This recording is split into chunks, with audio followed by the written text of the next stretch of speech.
အခုမတ်လထဲမှာကမ္ဘာအရေးနဲ့ပတ်သက်လို့ဟလာမကောင်းတဲ့သတင်းတွေအနေထားရုံမြင်ကွင်းတွေမြင်တွေ့ရနိုင်ပါတယ်ကမ္ဘာပေါ်မှာလည်းဒီလိုပြဿနာတွေအခုမြင်နေရပါတယ်အဲ့တော့ဒီလိုမျိုးတွေဖြစ်တဲ့အခါမျိုးမှာကပ်ဘေးကင်းရရပြုလို့ဆောင်ရွက်ခြင်းလဲဆိုလို့ရှိရင်အိမ်ဖျားမှာသမင်းစီစံသမင်းကိုစီမေပဲစီဟလာနှမ်းစီဟလာမြေအဲ့လိုမျိုးစီစမ်းပြီးတော့နယ်ပြီးတော့စားလေးဖြူပြီးတော့စီစမ်းစားဖြူပြီးတော့သမင်းစီစမ်းတက်လူပူဇော်ရပါတယ်တခြားကိုမုတ်ပဲတရေစားထဲဝယ်ဘောဇင်တွေလည်းထည့်လူရင်တူပေါ့နော်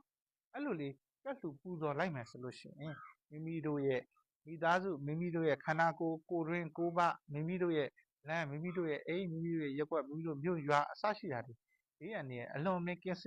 င်းပါလိုက်မယ်ကဘာမြေကြီးရဲ့ဘယ်နေရာမှာပဲဖြစ်ဖြစ်